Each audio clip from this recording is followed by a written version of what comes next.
பட்டி விநாயகன் சேவடி பணிவா.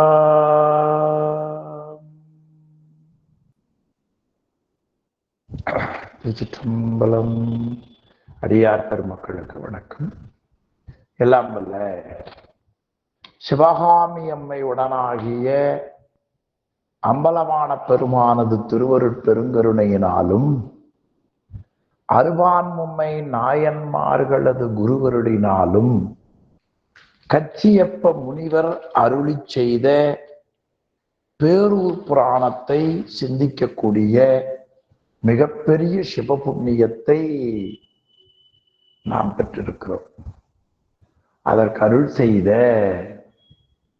திருவருளையும் குருவருளையும் போற்றி கேட்டு சிவபுண்ணியம் பெறுகிற தொண்டர்களின் திருவடிகளையும் சிறமேல் கொண்டு மனம் மொழி மெய்களாலே வணங்கி மகிழ்கிறேன். அன்பர்களே, கந்தசட்டி பெருவிழா மிகச்சிறப்பாக நிறைவு பெற்றிருக்கிறது. அந்த முருகப்பெருமானுடைய திருவருளும் நம் எல்லோருக்கும் முழுமையாக கிடைக்க வேண்டும் என்று வேண்டி மகிழ்வோம்.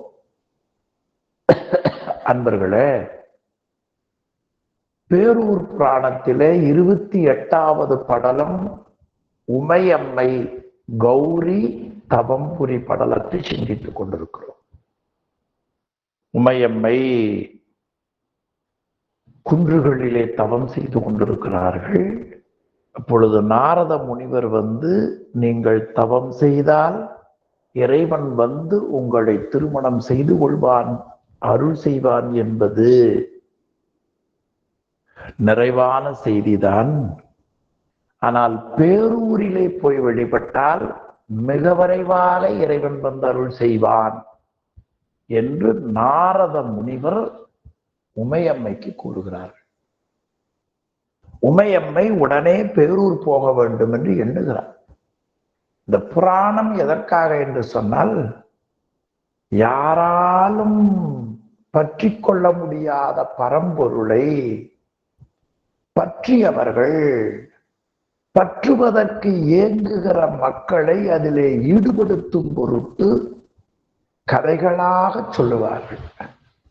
அந்த கதைகளின் மூலமாக இறைவன் இருக்கிற இடத்தை வேகமாக சென்று அவனுடைய அருளை பருகுவதற்கு வாய்ப்பாக இருக்கும் என்றுதான் புராணங்கள் தோன்றியதாக மறைமலை அடிகளார் அவர்கள் காட்டுகிறார்கள். எனவே பேரூருக்கு சென்றால் மிக விரைவாக அது கைகூடும் என்று சொல்லுகிறார். உடனே அம்மை புறப்பட்டார்கள். அப்படி புறப்படுகிற பொழுது மலையிலே இருந்து குறிஞ்சி, முல்லை, மருதம் ஆகிய பகுதிகளை கடந்து வருகிறார். நாம் இங்கிருந்து சென்னை போகிறோம்னா ஈரோடு, சேலம், காட்பாடி அப்படி வழியாக போகிற பகுதிகளில பலவிதமான இயற்கை காட்சிகளை பார்க்கிறோம். ஆக அம்மை இமயமலையிலே இருந்து புறப்பட்டு பேரூருக்கு வருகிறார்கள். எதற்கு? தவம் செய்வதற்கு. யாரை நினைத்து? சிவபெருமானுடைய திருவடியை எண்ணி. வருகிற பகுதியிலே மலைப்பகுதி இருக்கிறது, அதன் பிறகு காட்டுப்பகுதி இருக்கிறது, நல்ல வயல் பகுதி இருக்கிறது. இப்படியாக வந்து கொண்டிருக்கிறார்கள். பாலைவனம் இருக்கிறது. இந்த பாலைவனத்தை கடந்தார்கள். முதல்ல குறிஞ்சி நிலம், அங்கிருந்து அம்மா வர்றாங்க மலையில இருந்து. பிறகு முல்லை நிலப்பகுதி. அந்த முல்லை நிலப்பகுதி காடும் காடு சார்ந்த இடமும். அந்த முல்லை நிலத்தில் இருந்து வந்தால் முல்லைக்கும் மருதத்துக்கும் நடுவர பாலை நிலம். பாலை என்ற ஒரு பகுதி இல்லை. ஆனால் முல்லை நிலமும் மருத நிலமும் மழை இல்லாமல் காய்ந்தால் அது பாலை நிலமாகும் என்று பெரியவர்கள் இலக்கணத்துல காட்டுகிறார்கள்.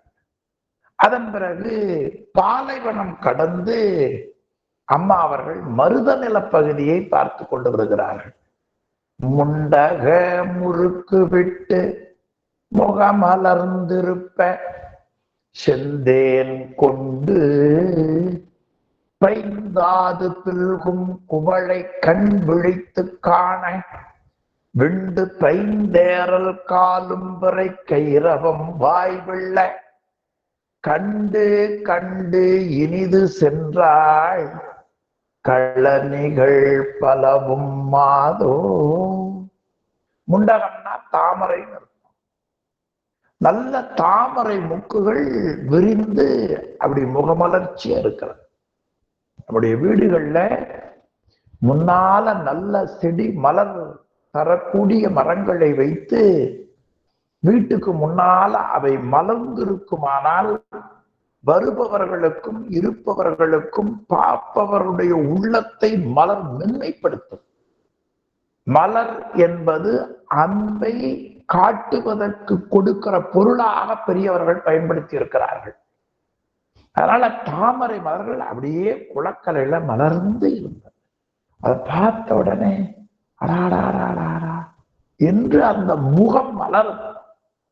பிறகு அந்த தாமரை மலர்களில் இருக்கிற தேன், பசிய மகரந்த பொடிகள் அவைகளை எல்லாம் சிந்துவதை பார்த்து அந்த குவளை மலர் பக்கத்துல இருக்குது. அது அப்படியே கண்ணை விழிச்சு விழிச்சு பார்க்குது. இந்த குவளை மலர் கண்ணாட்டவே இருக்கின்றன. அதன் பிறகு பக்கத்துல கைரவம், அது செவ்வாம்பல் மலர். அந்த செவ்வாம்பல் மலரும் அப்படி வாய் திறந்து இருக்கின்றன. செவ்வாம்பல் மலர் வாய்க்கு உமையாக சொல்லுவார்கள். தாமரை மலர் முகத்துக்கு உமையாக சொல்லுவார்கள். குவளை மலர் கண்ணுக்கு உமையாக சொல்லுவார்கள். குவளை மலரை பார்த்தா கண் போல இருக்கும், தாமரை முகம் போல இருக்கும். அந்த கைரவம் என்று சொல்லக்கூடிய செவ்வாம்பல் மலர் அப்படி செக்கச்சவேன்னு நம்ம இதழ் விரிந்ததை போல இருக்கும். இது திரைப்படங்கள்ல பல இடங்கள்ல மகளிருடைய முகத்தையும் கண்களையும் அவர்களுடைய வாயையும் காட்டி உள்ளத்தை ஈர்க்கிற படங்கள் நீங்கள் நிறைய பார்க்கலாம். அதை இலக்கியங்களில மலர்கள்ல வைத்து காண்பித்தார்கள். தாமரை முகம், குவளை கண், பிறகு வாய் நல்ல செவ்வாம்பல் வாய். இந்த மூன்றும் ஒரு நல்ல மகிழ்ச்சியாக அம்மை பார்க்கிறார்கள். வாய் வில்ல கண்டு கண்டு நீங்க குவளை மலரை பார்த்தா பார்த்துட்டே இருக்கலாம்னு தோணும். அந்த குவளை மலரை அப்படி எடுத்து சுவாமியினுடைய திருவடிகளை சூட்டினால் அது அவ்வளவு அழகா இருக்கும். தாமரை மலரை எடுத்து சுவாமியை திருவடியை சூட்டினால் நம்முடைய உள்ள மலரும். செவ்வாம்பல் மலரை எடுத்து சுவாமியை சூட்டினால் நம்முடைய வாயில சிவசிவா சிவசிவா என்று வாய் சொல்லும்.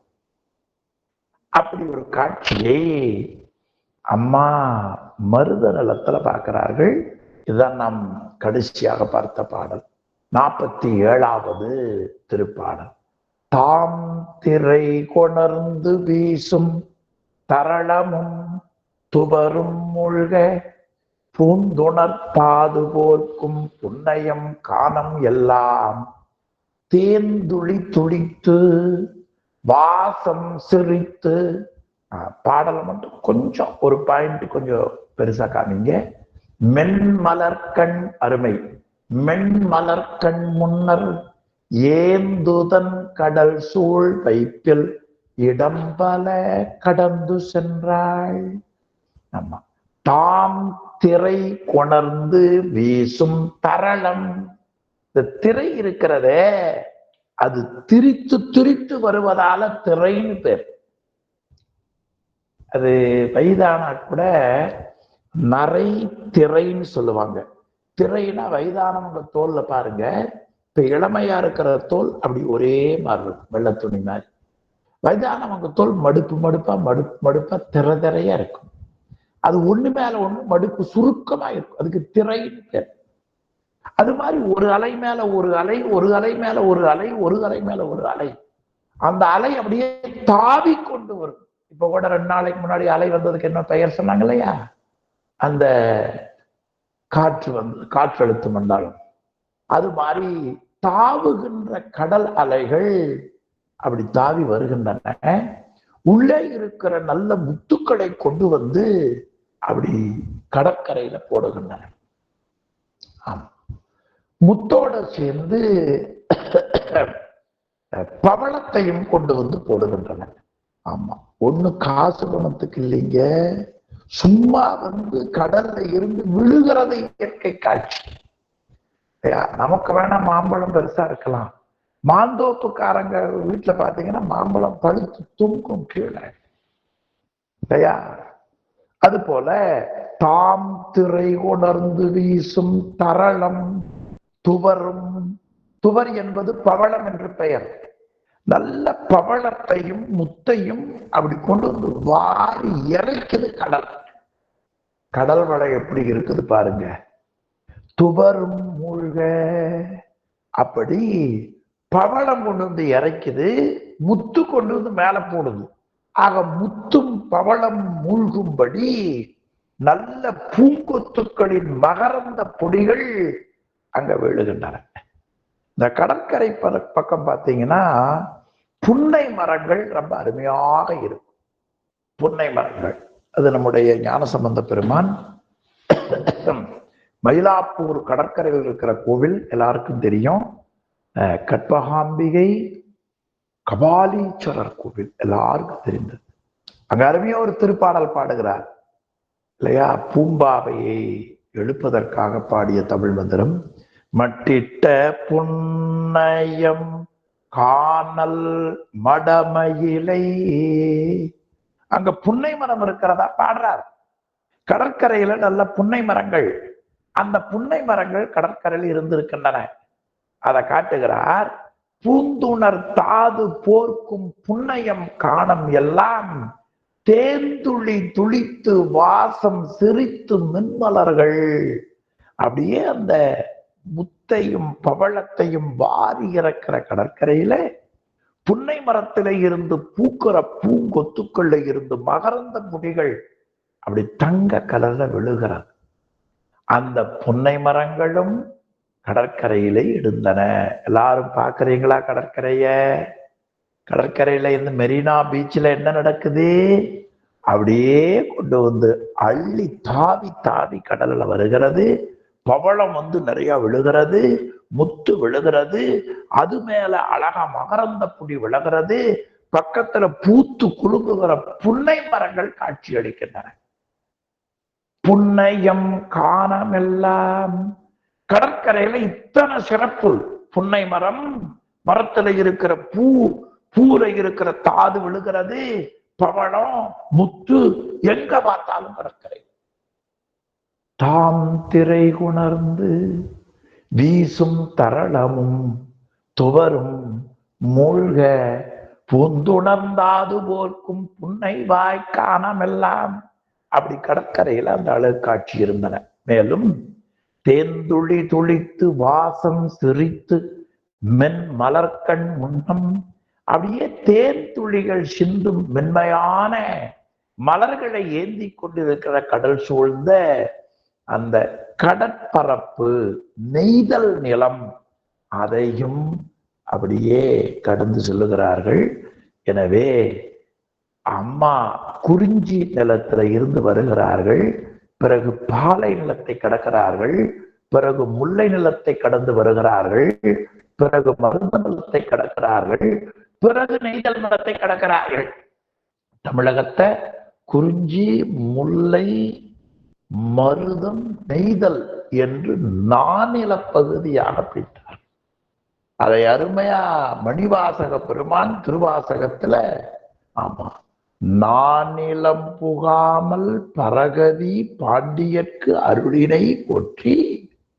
இந்த 4 நிலப்பகுதிகளில் எங்கேயும் பிறக்காமல் பரகதியாகிய சிவசாயுச்சிய பதவியை பாண்டியனுக்கு அருள் செய்த ஆலவாய் பெருமானே என்று திருவாசகத்துல மணிவாசக பெருமான் காட்டுகிறார். பாண்டிய மன்னன் ஒருவனுக்கு ஆலவாய் பெருமான் சொர்க்கமும் போகாம நரகமும் போகாம, குறிஞ்சி முல்லை மருதம் நெய்தல் ஆகிய நானில பகுப்புக்குள் வராம நேர சிவலோகத்துக்கு அனுப்பிச்சாராம். அத ஒரு தொடர்ல காட்டுகிறார். நரகொடு சுவர்க்கம் நானிலம் புகாமல் பரகதி பாண்டியர்க்கு அருளினை போற்றி என்று அந்த திருவடியை போற்றுகிறார். அந்த திருவடியை தொழுவதற்காக உமையம்மை குறிஞ்சி முல்லை பாலை மருதம் நெய்தல் ஆகிய நிலப்பரப்புகளை கடந்து அம்மா வருகிறார்கள். இதையெல்லாம் கற்பனையோடு பாடிய கச்சியப்ப முனிவருடைய கவி மிகச்சிறந்த ஒன்று என்று பெரியவர்கள் போற்றுகிறார்கள். ஏன்னா புராணம் படிப்பவர்களுக்கு இந்த இயற்கை காட்சி ரொம்ப இன்றியமையாதது. இந்த இயற்கை காட்சி என்பது உள்ளம் ஈர்க்கக்கூடியது. நீங்க எங்காவது போறீங்க, இயற்கையா ஒரு நிலப்பரப்பு, அதுல ஒரு புல் வளர்ந்து இருக்கிறது, புல்லுல ஒரு ரோஜா செடி, ஆமா ரோஜா செடியின் மேலே அழகா ஒரு பூ, என்ன அழகா இருக்க பாரு. ஆமா, அது அப்படியே பாட்டு கொண்டு வந்தார்கள். ரோஜா மலரின் ராஜகுமாரி. இந்த கற்பனை எப்படி அவனுக்கு வந்தது? அந்த புலவனுக்கு ரோஜா மலரை போல இருக்கக்கூடிய அந்த பெண் என்று காட்டுகிறார். அப்ப பாடலை கேட்கிற பொழுதும் அந்த நூலை படிக்கிற பொழுதும் பாடல்ல உலகியல் இருக்கிறதை போல இயற்கையில இறைவனுடைய கருணையை அவர்கள் உணர வேண்டும். அந்த பகுப்பு பெரும்பாலும் ஞானசம்பந்த பெருமானுடைய தேவாரங்கள்ல தமிழகத்தினுடைய இயற்கை வளங்களை ஒவ்வொரு பதிகத்திலேயும் பாடியிருப்பார். ஆக இயற்கையோடு சேர்ந்த இறை வாழ்வு, இந்த இயற்கை சூழலை இறை வாழ்வை கொடுத்த பெருமானுடைய கருணையை எதை பார்த்தாலும் இறைவனா பார்க்கிற பண்பு நலன் ஞான சம்பந்த பெருமானுக்கு உண்டு என்பதை அவர் பாடல்களிலே நாம் பார்க்கலாம். அந்த அடிப்படையில அம்மை இமயமலையில இருந்து புறப்பட்டு பேரூருக்கு வருகிற பொழுது அங்கே வந்தார்கள். இனி இந்த இயற்கை காட்சி பிறகு எதை காட்டுகிறார் என்று நாம் செல்வோம். 48வது திருப்பாடல். பண்டு பரமன் முடிதேடி பறிந்தது என்கண் ஓதிமம் மற்று அந்த பெருமான் மனைவி இவள் அடியும் முடியும் அறிந்து நலம் கொண்டு மகிழ்வாம் என எங்கும் குழுமுற்று என நீர் நிலைதோறும் மண்டு சிறகர் ஓதிமங்கள் மகிழ்வோர் கொங்கு நாடு அடுத்தாள். அம்மா நம்ம ஊர் பக்கம் வந்துட்டாங்க. ஆமா, துணை முதல் ஜனாதிபதி விமான நிலையம் வந்து இறங்கிய உடனே கோவை மக்கள் வரவேற்றதை போல நம்முடைய கொங்கு நாட்டுக்குள்ள அம்மா வந்து சேர்ந்துட்டாங்க. பண்டு பரமன் முடிதேடி பறிந்தது. முன்பு ஒரு காலத்துல இறைவனுடைய திருவடியை தேடி பிரம்மனாகிய 8 கண்களை உடைய அன்னப்பறவை வருந்தியது. ஆக இறைவனுடைய முடியை தேடிய பிரமன், அந்த பிரமன் 8 கண்கள், 4 முகமா இல்லையா? ஆக 4 2 8, 8 கண்களை உடைய அந்த பிரமன், அவன் ஏறுகிற வாகனம் அன்னப்பறவை. அந்த அன்னப்பறவை வருந்தியதான். பண்டு பரமன் முடி தேடி பறிந்தது என்கண் ஓதிமம். ஆமா, ஓதிமம் என்பது திருமாலும் பிரம்மனும் அடி முடி தேடிய போது பரமன் அன்னமாக சென்று முடி தேடினான். அந்த குறிப்பை இதுல காட்டுகிறார். பண்டு பரமன் முடிதேடி பறிந்தது என்கண் ஓதிமம். 8 கண்களை உடைய பிரம்மனாகிய அந்த அன்னப்பறவையாக மாறி மேலே போனான். அப்பொழுது வருந்தியது. அண்டர் பெருமான் மனைவி இவள் அடியும் முடியும் அறிந்து நலங்கொண்டு மகிழ்வான். அந்த பிரம்மன் என்ன நினைச்சா பாருங்க, அவளுடைய அடியையும் முடியையுமாவது நாம் அறிய வேண்டும். இந்த அம்மா யாரு தெரியுமா? அண்டர் பெருமான் மனைவி, அண்டங்களுக்கெல்லாம் தலைவியாக இருக்கிற சிவபெருமானுடைய மனைவி அந்த உமாதேவி இங்கே வருகின்றாள். எங்க? கொங்கு நாட்டுக்கு. ஆக அவளுடைய அடியையும் முடியையும் அறிந்து நன்மை பெற்று மகிழ்வாம் என்று அந்த பிரம்மன் அன்னமாக போன வரலாற்றை சொல்லி அங்க கொங்கு நாட்டில எல்லார் நீர்நிலைகளிலேயும் அன்னங்கள் அப்படி நிறைய மிகுந்து இருந்தன. அன்னங்கள் மிகுந்து இருக்கிற நீர்நிலைகள் அமைய பெற்றது கொங்கு நாடு என்று புலவர் கோமான் காட்டுகிறார். ஆமா, அடியும் முடியும் அறிந்து சுவாமியினுடைய திருவடியையும் முடியையும் அறிய முடியவில்லை, முடியை அறிய முடியவில்லை. அவருடைய மனைவியாகிய உமையம்மை இங்கே வருகிறார்கள்.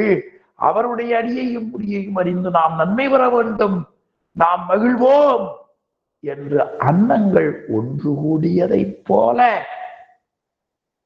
என எங்கும் குழுமுற்று என நீர்நிலை தோறும் மண்டு சிறகர் ஓதிமங்கள் மகிழ்வூர். ஆமா, ஓதிமம்னா அன்னப்பறவை என்று பொருள்.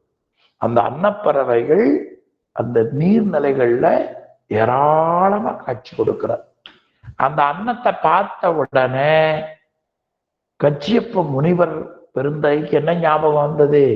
இந்த பிரம்மா அன்னமா மாறி போனார். அந்த அன்னப்பறவைக்கு எத்தனை கண்ணு? 8 கண். அவங்க பார்க்கல, நாம அதெல்லாம் பார்ப்போமோ, பார்த்தி நலம் பெறுவோமே என்று அந்த அன்னப்பறவைகள் குழுமியதை போல முனிவருக்கு காட்சிகள். இது ஒரு சுவை. இங்க சேக்கிழார் பெருமான் நாட்டு சிறப்பை சொல்லுகிற பொழுது அந்த மருத நிலத்துல நல்ல நெல் முதிர்ந்திருக்கின்றன. அந்த நெல்லுக்குள்ள மணி முதிர்ந்திருக்கிறது. நெல்லுக்குள்ள மணி இல்லைன்னா நேரா நிற்கும். நெல்லுக்குள்ள மணி இருந்தா இப்படி அந்த கணம் தாங்காம பச்சை பயிர் இப்படி வளைந்து நிற்கும். இதை பார்த்த உடனே சேக்கிழார் சொல்லுகிறார், சிவபெருமானுக்கு அடியவராக இருப்பவர்கள் ஒருவரை ஒருவர் பார்த்த உடனே இப்படி தலைதாழ்த்தி வணங்குவார். இந்த நெல்லை பார்த்த உடனே எனக்கு அந்த ஞாபகம் வந்ததுன்னார். பக்தியின் பாலராகி பரமனுக்கு ஆளாமன்பர் தத்தமில் கூடி வணங்குமா போல. நெல்லை பார்த்தது சேக்கிழாருடைய உள்ளம் சிவத்தையும் தொண்டரையும் நினைந்து கொண்டிருந்த காரணத்தினாலே அவர் உள்ளம் நெற்பயிரை வணங்கி அப்படி முற்றி இருந்து வளைந்திருப்பதை பார்த்தோன்னு என்ன ஞாபகம் வந்தது? அடியார் ஞாபகம் வந்தது.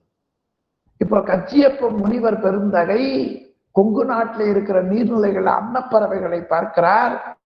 அதை பார்த்தோன்னா அவருக்கு சிவமனம் கவழுகிற பிரம்மா முடி தேடிய பொழுது போக முடியாத நிலையிலே நாம் அம்மா வருகிறார்கள், அடியையும் முடியையும் கண்டு வணங்கி நலம் பெறுவோம் என்று குழுமியதை போல இருந்ததாம். என்ன அப்படி ஒரு இயற்கை எப்படி காட்டுறாங்க பாருங்க. நமக்கும் மனசு இருக்கு. ஒரு பொருளை பார்த்தா நன்றாக சிந்தித்து பாருங்கள், அதுல இருக்கிற தவறான எண்ணத்தை தான் இருக்கும். தவறு இல்லைனாலும் இப்படி இருக்குமோ என்று கருதுவோம்.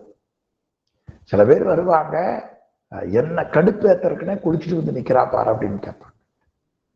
சரி, அவங்க காலையில குளிச்சு விபூதி பூசி வந்திருக்கிறாங்களே, சிவசிவா உமையம்மை தாயே என்று வணங்குவோங்கிற நினைப்பு வரணும். அன்னப்பறவை பார்த்து வணங்குகிறோம். அன்னப்பறவை என்ன மகிழ்ந்தது? உமையம்மையனுடைய திருவடியையும் முடியையும் கண்டு நாம் வணங்க வேண்டும் என்று குழுமி இருந்தது. பாடம் கேட்கிற நாம் புராணத்தை படித்துக் கொண்டிருக்கிற படிப்பவர்கள் உமையம்மையின் வடிவத்தை கண்டு வணங்க வேண்டும். அந்த தாயினுடைய திருவடியையும் முடியையும் தொழ வேண்டும் என்ற சிந்தனையை தூண்டுகிற பாடல் இந்த திருப்பாடல். அருமையா காட்டினார் அபிராமி பட்டர். போற போக்குல காட்டுகிறார். அந்த தாய் என்ன அருமையுடையது தெரியுமா? ஆமா, மனிதரும் தேவரும் மாயா முனிவரும் வந்து சென்னி குனிதரும் செவடி கோமளமே, கொன்றைவார் சடைமேல் பனிதரும் திங்களும் பாம்பும் பகீரதியும் படைத்த புனிதரும் நீயும் என்னாலும் பொருந்துகவே. என் புத்திகளை விட்டு அப்பா அம்மாவை நீங்க எங்கேயும் போகாம என் அறிவில் விளங்கி தோன்ற வேண்டும் என்று அந்த திருப்பாடல் என்ன அழகு. இதுக்கு மூலம் எங்க? மணிவாசக பெருமான் காட்டுகிறார். அம்மையே அப்பா ஒப்பிலாமணியே. இந்த ஒப்பில்லாத மணியை எப்படி பார்க்கலாம்? அன்பினில் விளைந்த ஆரமுதே. அந்த அம்மையே அப்பா என்பதைத்தான் அண்டர் பெருமான் மனைவி. அம்மையே அப்பா, அண்டர் பெருமான் அப்பா, மனைவி அம்மா. அண்டர் பெருமான் மனைவி. இந்த உமையம்மையினுடைய நெஞ்சுக்குள்ள யார் இருக்கிறார்கள்? அண்டர் பெருமான் இருக்கிறார். அதைத்தான் அபிராமி பட்டர் மனிதரும் தேவரும் மாயா முனிவரும் வந்து சென்னி குனிதரும் செவடி கோமளமே, கொன்றைவார் சடைமேல் பனிதரும் திங்களும் பாம்பும் பகீரதியும் படைத்த புனிதரும் நீயும். அந்த புனிதரும் நீயும் என்ற சொல்தான் அம்மையே அப்பா. அதுதான் முனிவர் பெருமகனார் அண்டர் பெருமான் மனைவி இவள். அம்மா தெரியுதான் பாருங்க. நீங்க எல்லாரும் அபிராமியை பார்த்தவங்க தானே? நான் தான் இன்னும் பார்க்கல இல்லையா? அபிராமியை பாருங்க. அண்டர் பெருமான் மனைவி என்ன நினைச்சது? அந்த அன்னம் நினைச்சதோ இல்லையோ, முனிவர் கருதுகிறார். முனிவர் அந்த அன்னம் நினைச்சதா காட்டுகிறார். அண்டர் பெருமான் மனைவி இவள் அடியும் முடியும் அறிந்து நலம் கொண்டு மகிழ்வாம். உனக்கு நலம் எங்க கிடைக்கும்? சுவாமியுடைய திருவடியில கிடைக்கும். அறிந்து நலம் கொண்டு மகிழ்வாம் என எங்கும் குழுமிற்று.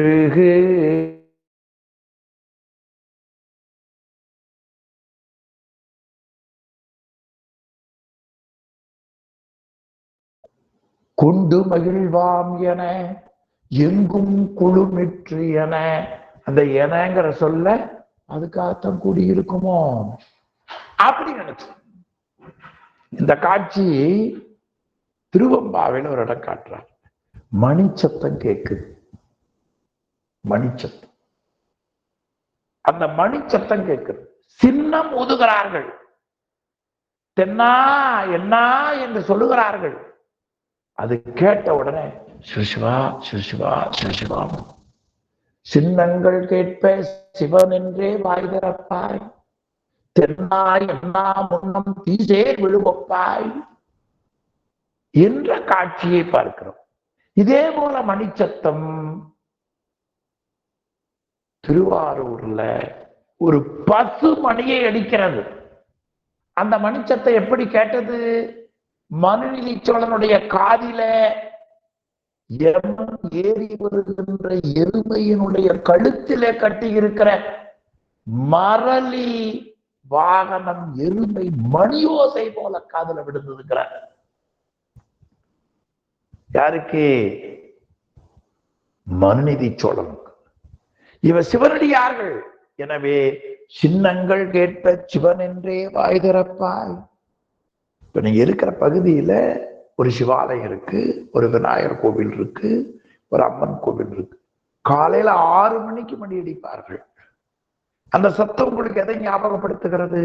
காலையில அம்மாவுக்கு திருப்பலி எழுச்சி ஆகுது, நைவேத்தியம் ஆகுது. அப்படின்னு அந்த பகுதியில் இருக்கிறவங்க மனசுல கொள்ள வேண்டும். 8:30 ஆச்சு, சுவாமிக்கு காலச்சந்தி வழிபாடு, வாங்க போய் அம்மாவை ஒரு வணக்கம் போட்டு வருவோம். அப்படி என்ன வரணும் வரணும் வரணும். சும்மா வருமா? தவம் பண்ணி இருந்தால் வரும்.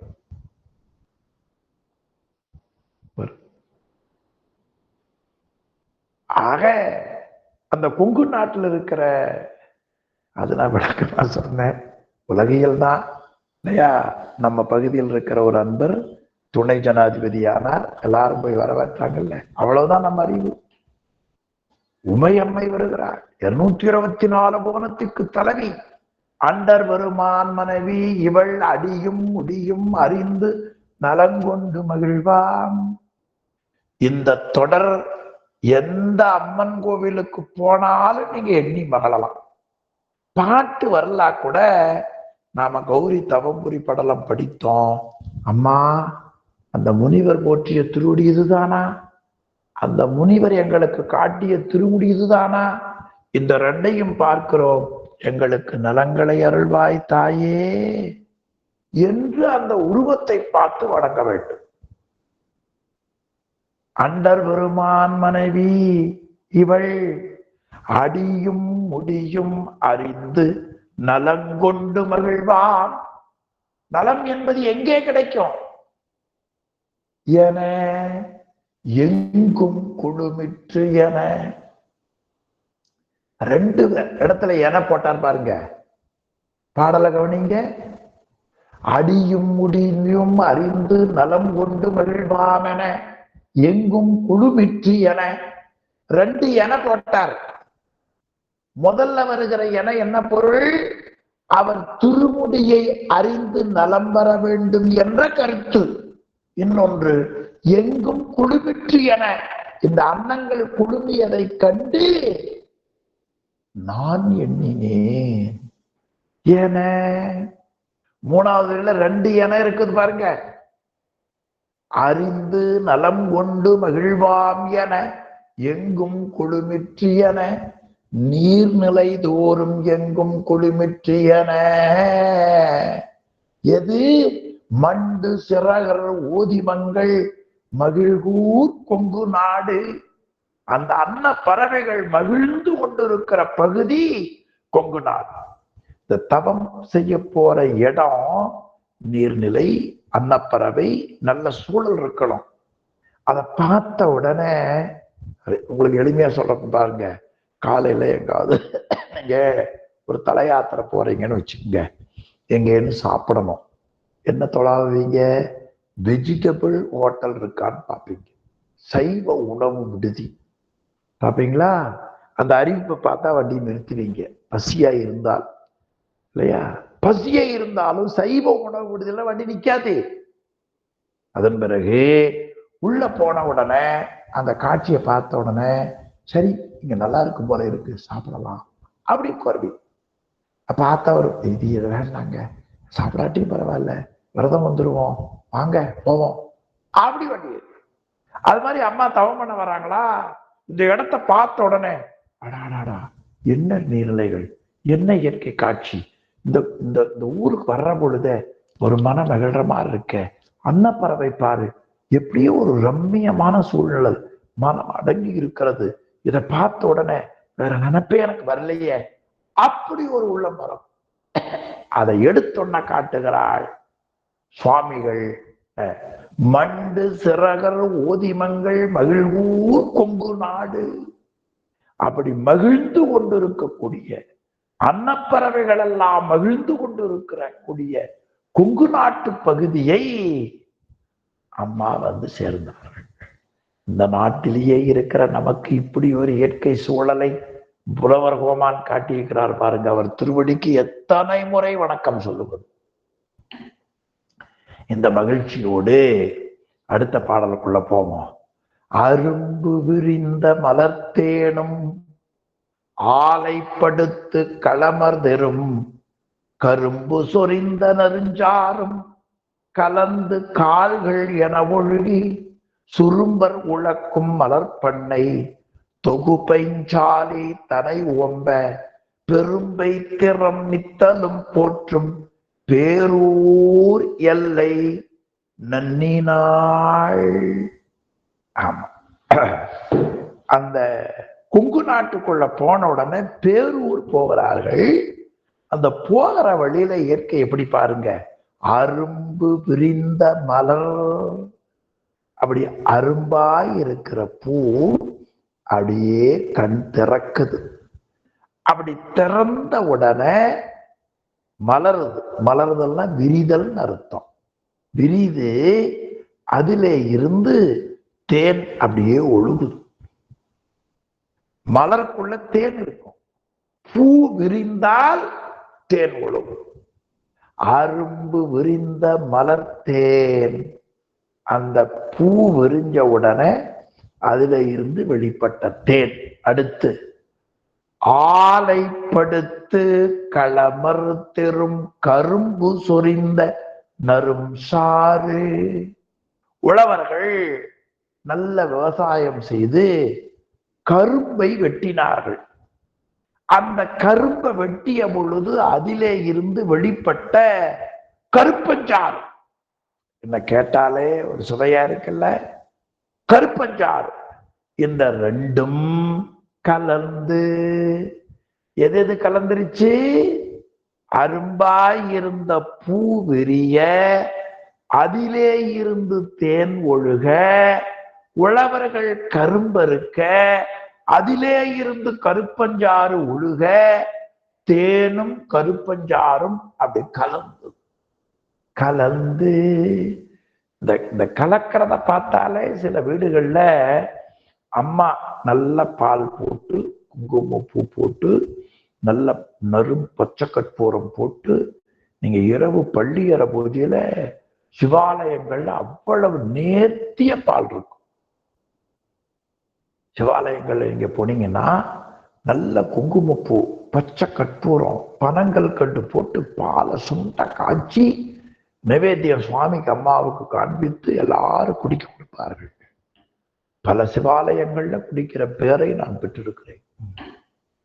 ஆமா, ராஜு ஐயா அம்மாவுக்கு அது போல போட சொல்ற மாதிரி தெரியுது. அப்படி அழகா அந்த கமகமன் அது காய்ச்சற பக்குவத்தை பார்த்தால அப்படி உள்ளத்துக்குள்ள பால் குடிக்கலாம்னு தோணும். சமையல்னா என்னங்கிறீங்க? வாசனையே சாப்பிட வைக்கணும். அது மாதிரி இந்த தேன் கரும்பு கலந்த நிலையை சொல்லோவியமா காட்டுகிறார் முனிவர் பெருமானார். அரும்பு விரிந்து மலர்த்தேனும் ஆலைப்படுத்து களமர்தரும் கரும்பு சொரிந்த நறுஞ்சாரும் கலந்து, நல்ல அழகா அந்த ரெண்டும் பிரித்து வர முடியாதபடி ஒன்றாக கலந்து கால்கள் என ஒழுகி அப்படி வாய்க்காலா போகுதான். தண்ணிக்கே வழிய காணோம். கருப்பஞ்சாரும் தேனும் வாய்க்கால ஓடுனா எப்படி இருக்குன்னு நினைச்சு பாருங்க. அப்படி வளத்தை உடையதுதாங்க நம்முடைய தமிழ்நாடு. ஆமா, ஞானசம்பந்த பெருமானும் நாவுக்கரசு பெருந்தகையும் சுந்தரமூர்த்தி சுவாமிகளும் சோழ நாடு, தொண்டை நாடு, நடுநாடு, கொங்கு நாடு, பாண்டிய நாடு என்ற போகிற போக்குல இருந்த செழுமை திறத்தை சேக்கிழார் பெருமான் தன் புராணத்துல காட்டி இருப்பதை நீங்கள் பார்க்கலாம். ஆமா, உங்களுக்கே தெரியும். சில வீடுகள்ல உங்க தாத்தா எப்படி இருந்தார் தெரியுமா? பெரிய மீசடா. அப்பெல்லாம் 10 ஏக்கரா நெல் விளையுண்டா. வந்தவங்களுக்கெல்லாம் சோறு போடுவாங்களா? சொல்லத்தான் கேட்டோம். இப்ப நமக்கே சோத்து வழிய. ஏன்? நம்ம எண்ணம் நல்ல தூய்மை பத்தல, இறை வழிபாடு பத்தல, பெரியவரை வணங்குகிற எண்ணம் காணாம. கால்கள் என ஒழுகி அப்படியே கலந்து வாய்க்காலா ஓடிச்சிடுறது. அங்க போய் சுரும்பர் உழக்கும் மலர் பண்ணை தொகும், நல்ல வண்டுகள் மொய்க்கக்கூடிய பூக்களை உடைய வயல்கள், அந்த வயல்கள்ல நிறைந்து பிறகு தொகு பைஞ்சாலி தனை ஓம்ப, அங்க பையாளி என்ற நெற்பயிர், பசுமையான நெற்பயிர்கள், அந்த நெற்பயிர்களுக்கு ஊட்டச்சத்தை கொடுத்தன. உப்பு தண்ணியில நெல் விளைஞ்சா எப்படி இருக்கும்? சுவையான சிறுவாணி தண்ணியில நெல் விளைஞ்சா எப்படி இருக்கும்? காவிரி ஆறும் தாமிரபரணி ஆறும் வளம் பெருக்குகிற நெல் எப்படி இருக்கும்? இந்த கருப்பஞ்சாறும் தேனும் கலந்து வந்த நெல் பயிர் எப்படி தேனாயிருக்கும். ஒன்று சர்க்கரை ஒன்று போடணும். நல்லா அந்த பச்சரிசியை உள்ள போட்டு மசிய வேக வச்சு அப்படி எடுத்து சுட சுட 2 மிளகு உள்ள போட்டு வெப்பமலை போட்டு 2 வாய் சாப்பிட்ட உடம்பு முழுவதும் அந்த ஆற்றல். தொகுப்பைஞ்சாலி தனை ஓம்ப, அந்த தேனும் கருப்பஞ்சாறும் கலந்த அந்த நீர் வாய்க்கால்களில் ஓடி நெற்பயிரை அப்படியே வளர்த்த பெருமை உடையது பூங்குழல். பெரும்பை போற்றும். ஆக அந்த நாட்டிலே இருக்கிற மக்கள் இதை போல அந்த நாட்டை நித்தலும் போற்றும், நாட்டில் உள்ள மக்கள் எல்லாம் போற்றுகிற பேரூர் எல்லை பகுதியை சென்றார்கள். ரொம்ப அருமையது. பெரும் பைதிரம். பைதிரம் என்பது நாடு என்று பெயர். திருநாவுக்கரசர் புராணத்துல பங்கைய வளன மத்திம பைத்திரத்தனை எய்தினார். பைதிரம் என்ற சொல்லுக்கு நாடு என்று பொருள். நாடு என்றால் நாட்டிலே இருக்கிற மக்களை குறித்தது. இடாவு பெயர்.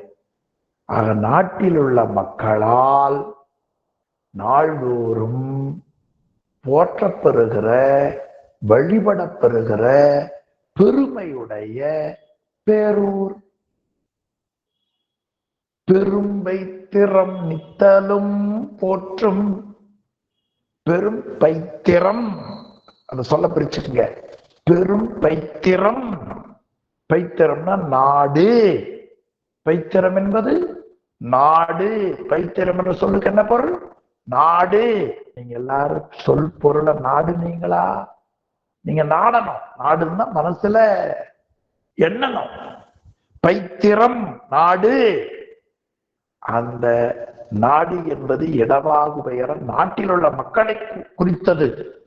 அந்த உலக மக்களால் போற்றப்பெறுகிற பெருமை பொருந்திய, எப்ப போற்றினாங்களா? நித்தலும் போற்றும். தினந்தோறும் உலக மக்கள் போற்றப்பெறுகிற பெருமை பொருந்திய பேரூர் எல்லை. அந்த பகுதியை அம்மா வந்து சேர்ந்தாங்க. என்ன அழகா இந்த 3 பாடல்களிலே அம்மாவை வரவேற்பதை போலவும், வரவேற்பில் இருக்கிற இயற்கையை காட்டியதை போலவும், இயற்கையையும் அம்மையையும் படிக்கிற அன்பர்கள் உளப்பூர்வமாக உணரவும் வைத்த முனிவரை, முனிவரின் கவித்தரத்தை நாம் வணங்க வேண்டும். அடுத்த திருப்பாடல். திருநகர் எல்லை தாழ்ந்து செழும்புணல் காஞ்சி தோய்ந்து மறுமலி மன்றம் போற்றி வளர் ரசத வெற்பு ஏத்தி அருகுரு என்ன நின்ற ஆதிலிங்கத்தில் பூசை. ஆதிலிங்கத்தில் பூசை பெருகிய அன்பில் ஆற்றி பெருந்தவம் இயற்றா நின்றாள். மிகச்சிறந்த பாட்டு. ஒரே பாட்டுல எல்லையை தாழ்ந்தது, காஞ்சி நீர் ஆடியது, வெள்ளி மன்றத்தை வணங்கியது, வெள்ளிகிரி மலையை வணங்கியது, சிவலிங்கமாகிய பட்டிப்பெருமானை வணங்கியது, தவம் செய்தது. இத்தனை கருத்தையும் 4 வரி பாட்டில் காட்டினார். திருநகர் எல்லை தாழ்ந்து,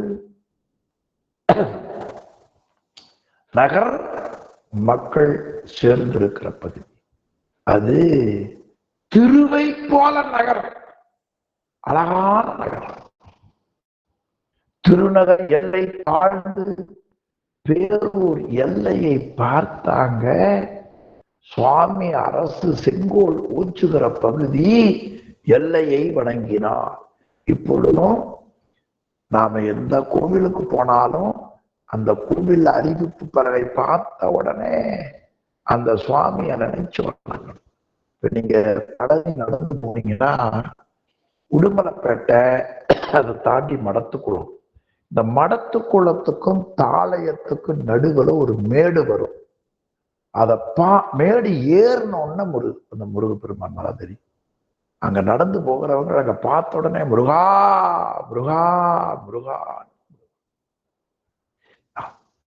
திருநகர் எல்லை தாழ்ந்து செழுங்குணல் காஞ்சி தோய்ந்து, நல்ல செழுமையை தரக்கூடிய காஞ்சி ஆற்றிலே அம்மை நீராடினார்கள். மறுமலி மன்றம் போற்றி வெள்ளி மன்றத்தை போற்றி வழங்கினார்கள். தென்தில்லை மன்றினுள் ஆடி போற்றி இன்றனக்காரமுது ஆனாய் போற்றி மறுமலி மன்றம் போற்றினார்கள். அதன் பிறகு வளர் ரசத வெப்பு ஏற்றி வெள்ளி மன்றத்தை வணங்கிய பிறகு வளர் ரசத வெப்பு, வளர்ந்து கொண்டிருக்கிற வெள்ளிமலை, இந்த வெள்ளியங்கிரி மலை இருக்குது பாருங்க, அது வளருதுங்கிறார். இந்த வளர்ங்கிற சொல்லி எங்க இருக்கு? கைலாய மலை வளர்ந்து கொண்டிருக்கிறதா. இந்த யார் காட்டுறா? சுந்தரமூர்த்தி நாயனார் கைலாயம் சென்ற பொழுது 100வது பதிகம் பாடுகிறார். அந்த 100வது பதிகத்துல ஊழிதோரூழி முற்றும் உயர் நொடித்தான் மலையை, பஞ்சமப்பன், ஊழிதோரூழி முற்றும் உயர்னா வளருகிற, அந்த கருத்தை அப்படியே இங்க போட்டார் பாருங்க.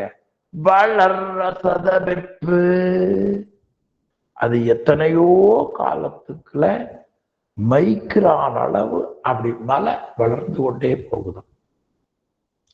இது என்ன படிமம்னு தெரியல. நமக்கு தெரிஞ்சு 40 வருஷத்துக்கு முன்னாடி சில குடியிருப்பு பகுதிகள் போனேன், வீடு கட்டி இருந்தார்கள். 40 ஆண்டுகள் கழித்து மீண்டும் போகிறேன், ரோடு 2 அடி மேல இருக்கு, வீடு கீழே இருக்கு. எந்த அளவுக்கு அந்த வளர்ச்சி பாருங்க. அந்த வளர்ச்சி தான் பார்த்திருக்கோம். மலையின் வளர்ச்சியை பார்க்கும். வளர் ரசத வெப்பு ஏத்தி, ரசத வெப்பு வெள்ளிங்கிரி மலை, அந்த வெள்ளிங்கிரி மலையை ஏத்தி அருவுரு என்ன நின்ற ஆதிலிங்கம். சிவலிங்க வடிவம் என்பது அருவுருவ வடிவம். அருவும் அல்ல, உருவும் அல்ல, அருவமும் உருவமுமானது. அருவம் என்பது பருப்பொருளா தெரியாது, உள்ளத்துக்குள்ள உணர்வது. உருவம் என்பது இன்ன உருவம் என்று பருப்பொருளா தெரிவது. அப்படி அருவத்துக்கும் உருவத்துக்கும் இடைப்பட்ட நிலை அருவுருவம். இது சாஸ்திர நூல்களில் தெளிவா காட்டப்படுது. தேவ சேக்கலா பெருமான் சாக்கிய நாயனார் புராணத்தை இதுல காட்டுகிறார். காணாத அருவினுக்கும் உருவினுக்கும் நீண்டாகம் பூண்டார்க்கு நிகழ்குறியாம் சிவலிங்கம் என்று சேக்கிலார் பாடலால் அறியலாம். அந்த ஆறு உரு என்ன நின்ற ஆதிலிங்கம். தானே தோன்றிய ஆதிலிங்கம். அந்த ஆதிலிங்கமாகிய பட்டிப்பெருமானை பூசை பெருகிய அன்பின் ஆட்சி எப்படி பூசை பண்ணாங்கன்னா, அப்படியே அந்த மகிழ்ச்சி பொங்க பொங்க. அந்த பெருகிய அன்புனா என்ன? வரகுண பாண்டியன் ஒருத்தர் இருந்தார். பாண்டியர்ல 3 பேர் ஞாபகம் வைத்துக் கொள்ள வேண்டும். ஒன்று அறிவத்தார் பாண்டியன், இன்னொன்று வரகுண பாண்டியன், இன்னொன்று தென்காசி கோவிலை கட்டிய இந்த பாண்டியன் டக்கு ஞாபகம் அதிவீரராம பாண்டியன். அவர்தான் தென்காசி கோயிலை கட்டினார். அதிவீரராம பாண்டியன், வரகுண பாண்டியன், ஒரு பாண்டியன் இப்ப சொன்ன மறந்து போச்சு பாருங்க. இப்படி 3 பேர். அதுல வரகுண பாண்டியனை பற்றி பட்டினத்தார் பாடுகிற பொழுது பெருகிய அன்பின் வரகுண பாண்டியன் பாடுகிறார். என்ன அன்பின் வரகுண பாண்டியன்? பெருகிய அன்பின் வரகுண பாண்டியன். அந்த சொல்ல அப்படியே இங்க பாருங்க. பெருகிய அன்பு, கட்டுக்கடங்காத அன்பு. அந்த பெருகிய அன்பின், அந்த பெருகிய அன்பு எப்படின்னு சேக்கிழார் காட்டுகிறார். தில்லையில நடராஜ பெருமான பூசிப்பார்கள். அவர்களுக்கு அன்பு எப்படி பருகியதா? அப்போதைக்கு அப்போது ஆர்வம் இது அன்பாராய். இப்ப பூசை பண்ண உடனே அடுத்த பூசையப்ப, அடுத்த பூசையப்ப, அடுத்த பூசையப்ப, அடுத்த மதி காலையில சாப்பிடுற போது மதியம் என்னன்னு கேட்கறமா இல்லையா? நான் கேட்கிறேன். மதியம் சாப்பிடுற போது இரவு உணவு என்னன்னு கேட்கறோம் இல்லையா? அதுபோல பூசையில ஆர்வம் பொங்க வேண்டும். அப்போதைக்கு அப்போது ஆர்வம் மிகு அன்பராய். திளைவாள் அதாவது 30 திருமேனித்திருவார் புராணத்துல சேர்க்கிறார். அந்த அன்புதான் பெருகிய அன்பு. அதான் வரகுண பாண்டியனுக்கு பெருகிய அன்பு. என்ன அப்படி பெருகிய அன்பு? ஒரு மேற்கோள் காட்டுற பாருங்க. உங்களுக்கு தெரிந்ததை சிறிய ஞாபகப்படுத்துகிறேன். அவருக்கு கல்யாணம் பண்ணாங்க. அழகான பொண்ணு, பட்டத்துராணி, வரகுண பாண்டியனுடைய மனைவி. 2 பேரும் கோவிலுக்கு போனாங்க. சுவாமியை பார்த்தார். சுவாமி, இந்த அழகான பொருள் என்னிடத்தில் இருப்பது வர உங்களுக்கு அர்ப்பணிக்கிறேன், இந்தாங்க சுவாமி அப்படின்னு அந்த பொண்ணை கொடுத்தான். யாருக்கு? மகாலிங்க பெருமானுக்கு கொடுத்தார். திருவிடைமருதூர் மகாலிங்க பெருமானுக்கு மனைவியாக கல்யாணம் பண்ண பெண் அழகா இருந்தாங்க. அந்த பெண்ணை கூப்பிட்டு நீ சுவாமி கூட போயிருப்பாங்க. அன்புடையவர் தானே. சுவாமி என்ன பண்ணார்? கோவில விட்டு போயிட்டார். சுவாமி இப்படி கொடுக்க முடியுமா? எண்ணி பாருங்க. கொடுத்த வரலாற்றை மட்டும்தான் கேட்க முடியும். அப்படி கொடுத்தார். அடுத்த நாள் போட்டோம். அம்மாங்க, சிவலிங்கத்துல ஒரு கை இப்படி தெரியுது. ஒரு கை சிவலிங்கத்திலிருந்து ஒரே ஒரு கை தெரிஞ்சா எப்படி இருக்குன்னு கொஞ்சம் நினைச்சு பாருங்க. கற்பனை தெரியுது. அதை ஏன் சுவாமி செய்தாராம்? இவர் அன்பை ஏற்றுக்கொண்டோம்னு ஊருக்கு தெரியணுமே அப்படின்னு நினைச்சார். இவர் சொன்னாராம், ஏன் சுவாமி, கல்யாணத்துல தீவலம் வருகிற பொழுது என்னுடைய கை அந்த பொண்ணுடைய கையை பிடித்தது, அது தூய்மை இல்லைன்னு கருதியா தாங்கள் அந்த கையை மட்டும் நீங்க வெளியில வச்சுட்டு மீதமெல்லாம் ஏற்றுக்கொண்டீர்கள்? அது மடி தப்பி விட்டதோ சுவாமி என்று கண்ணீர் விட்டு கதறினார். அந்த பவித்திரம் தூய்மை போய்விட்டதா சுவாமி என்று அழுதார். இதனடா வம்பா போச்சுன்னு சுவாமி அதையும் உள்ள வச்சிட்டார். இது பெருகிய அன்பா இல்லையா? எண்ணி பாருங்க. நல்லா மழை பெய்ஞ்சது, தவக்களை கத்துச்சு, அரகரா அரகரான்னு கேட்ட மாதிரி இருந்துதான். பொண்ணும் மணியும் வாரி போட்டான். நரி உழையிட்டுதான் சிவசிவான்னு சொல்லுதுன்னு நதிகளுக்கெல்லாம் தங்க பொன்னாடை போற்றினான்.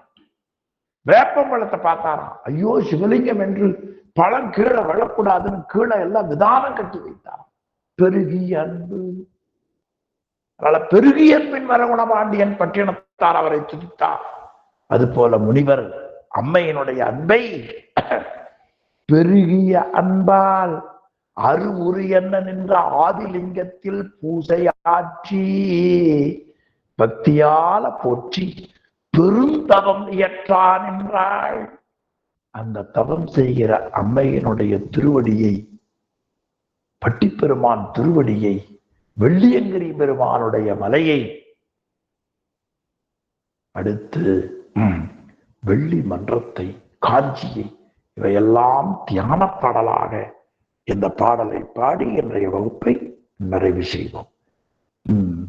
திருநகர் எல்லை தாழ்ந்து செழும் புனல் காஞ்சி தோய்ந்து, கூடவே வாங்க நாமளும் அப்படியே காஞ்சியத்துல முழுகிடுவோம். எல்லா கீழே வணங்குங்க.